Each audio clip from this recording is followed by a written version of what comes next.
Hey there, everyone. If you've ever struggled with how to manage your own anger as a Christian parent, watch this video and I'll show you how to handle your parenting triggers biblically so you can parent calmer more frequently and become the parent you've always wanted to be. Let's face facts. Quite frankly, a lot of us are just feeling angry right now, and we don't want to explode on our kids, and we're struggling to stop in the moment. So what do? That's what this video is about. It's about helping you develop some automatic responses to common parenting triggers that you struggle with so you can respond peacefully in the future. You need to know that if you're struggling with parental anger, you're not alone. There's lots of families where parents are struggling with this issue. It's a very real struggle in family life today. But Jesus wants to help move us forward, and we can do that with his help. Let me tell you a little bit about a wonderful family I worked with. They had a teenage son, and let's just call him Jonathan here. That's not his real name, but we'll use that name here. And the dad told me that he really struggled with anger as a dad, that this son would make a comment or say some things that would just get right under his skin, and he found it difficult in those moments to hold back his anger, and he'd start yelling and getting into a fight. And so I gave him this idea of you need to develop a parenting script. And we developed a very simple one together. He took my advice, he went off, and the next week when he came back, boy, was he excited. Life had changed. He found his son was still sometimes making these comments that sort of dug under his skin and got him frustrated. But rather than yelling, rather than trying to take control of the situation that way, he simply looked at his son and said, "I'm not going to fight with you, Jonathan. I love you too much to fight with you, Jonathan." Something along those lines. And let me tell you, that changed everything. Dad was able to maintain calmness in the situation, walk away like we recommend, calm down and come back with a better plan. His son, on the other hand, was also thrown for a loop. Dad had never reacted this way. He didn't know what to do with it. He actually started to change himself too. He realized his father's comments, "I love you too much to fight with you right now. I love you too much to fight with you." Something like that, that threw him back on his heels, and it became a comment that just stung him in the conscience a bit and woke him up to what he was doing. And he found himself, as a son, going and apologizing before his dad even said anything. Now, the example I just gave you with a little parenting script really worked well with this teenager, and I'd say could probably work with older elementary kids who are a little bit more mature. But we might need some different scripts for different ages and stages, and also depending on what the issue might be. For younger kids, let's face facts, you might not be able to walk out of the room. They might be so young, a preschool or something, where you feel like, I need to stay close by. Well, okay. Tell your kid, "Mommy's upset right now. Mommy's struggling with feeling frustrated. I'm going to go take a break," and go sit on the couch on the other side of the room. Do something so you can, maintain safety and watch your child, but you're modeling for that kid what it means to be a healthy, mature adult who takes care of emotions the right way. And so, we can use some different scripts with kids who are younger. A parenting script really does need to be tailored to the specific age and stage and situation that's going on. So you want to think about, okay, who's my kid here? What age, what stage are they? What would be appropriate in that sense? What's going on? How am I responding right now? What would be a better way to respond? What's a simple sentence or two I can say that can help me to stop and go take a break? It could be something as simple as, "Whoops, you need to try that again. Whoa, that was disrespectful. I love you too much to fight. I love you too much to fight with you. I'm going to go take a break. I can't say yes when you're whining. I've given you an answer and you need to accept no right now. You're valuing this toy more than our relationship. The answer's no." Or any other many different statements that fit the context of the situation you're facing that you believe will be effective for you and with your child. Now, oftentimes when we make a statement like this, we're going to want to exit the room, or at least move to another space in the room so we can take a break.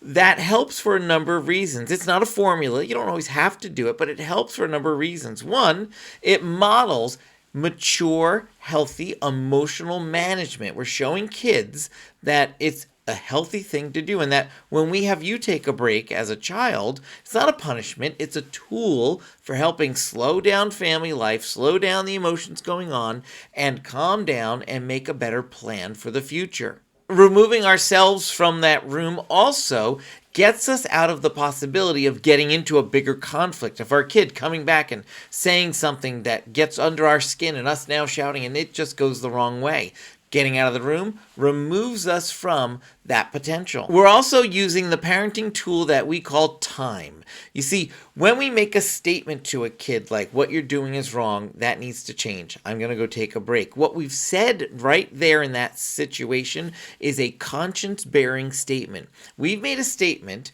where we said to a child that something they're doing is wrong.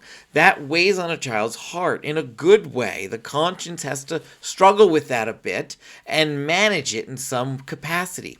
Us getting out of the room leaves that child alone with their conscience and the Holy Spirit and gives them a chance to work on it. Now, we have to come back. We're not just going to leave that kid on their own. We have to come back and go full circle because, again, we're showing our child what it means to have solid relationships and to resolve conflicts biblically and to deal with emotions in a biblical way.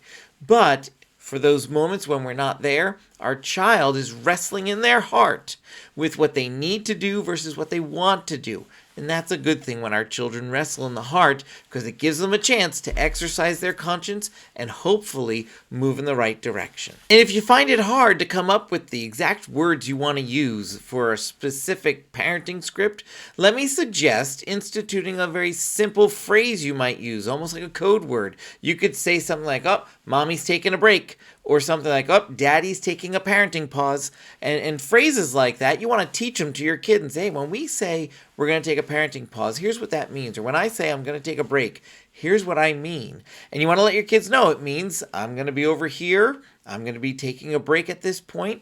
You need to give me some space, but I'll be back because I want to come full circle with you and have a conversation with you afterwards. But at the moment, I just need some space at that time. So you want to teach your kids these routines you're developing, especially if you're just having trouble coming up with a specific script. Just come up with a specific phrase like parenting pause or taking a break and teach your kids what that means. Oh, and just a bonus tip or detail here, when you use one of these parenting scripts or one of these phrases like a parenting pause or taking a break, you want to do it with a calm voice.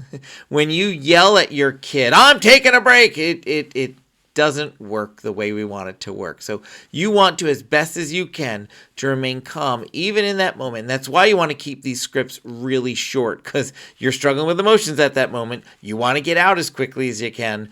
Keep it short and sweet and get out so you can calm down the right way. Now, if anything I've said in this video up to this point has been helpful to you so far, do me a favor, hit that like button so I know that it's been helping you. I mentioned earlier that anger has a way, when we are using it to solve a problem, of closing kids' hearts, but relationship is the way to open them up. I find a lot of families, when they're struggling with this issue of anger, are also struggling in relationships in the family as well.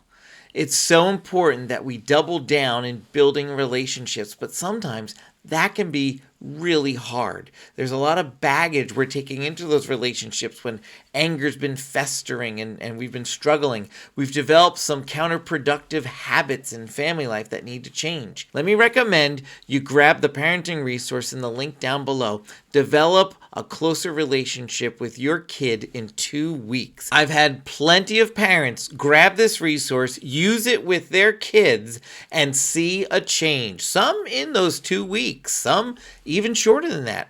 Yeah, there's been some who said, I needed to keep doing this longer term because we just had a lot of stuff to work on. But they kept at it and they saw change happen in their relationships, and they're so thankful they did it. We need to remember that when we're working on rebuilding relationship with our kids, we don't do it for the response we hope to get. We do it because it's the right thing to do. If you found this video useful and you'd like to take a deeper dive into this whole issue of parental anger, you want to check out this video that's popping up on the screen. And if you've already seen that video, check out the other video I'm putting up on the screen that YouTube thinks would be the best thing for you to watch next on this channel. Thanks so much for watching, and I'll see you real soon. Bye, everyone.